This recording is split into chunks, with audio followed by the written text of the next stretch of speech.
有民眾反映講哦，即馬奧多巴的駕照唔那真歹考，嫌報名攏愛用搶的。以屏東縣來講哦，是有2個考場，一禮拜只開放300個名額，所以是真好搶。伊嘛望講交通部會當來檢討改善。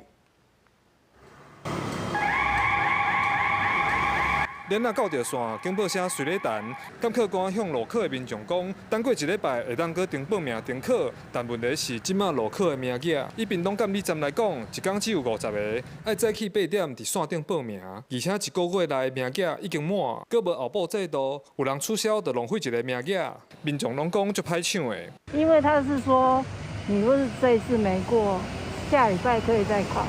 可是問題是他都滿了，像我是第2次考。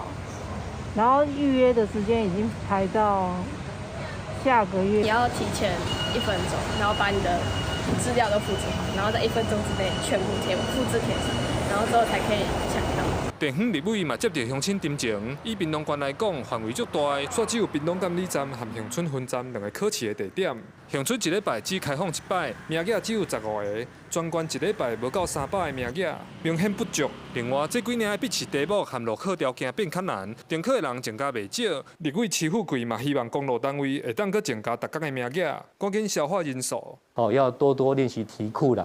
哈，將我們的題庫把它讀熟哈，這樣子會減少相關的一個筆試的一個重考的一個狀況發生。那也要求我們交通部跟公路局應該要檢討放寬這個招考的一個名額，讓更多的偏鄉的鄉親能夠方便來招考。對此，徐富貴有建議交通部，像是增加每日的考照名額，建立後補甲通知機制，涵蓋設濱南區域的考照服務。屏東監理站表示，會針對報名數量的部分進行審視，若有需要，嘛會閣做進一步的調整。記者柯明哲，屏東報道。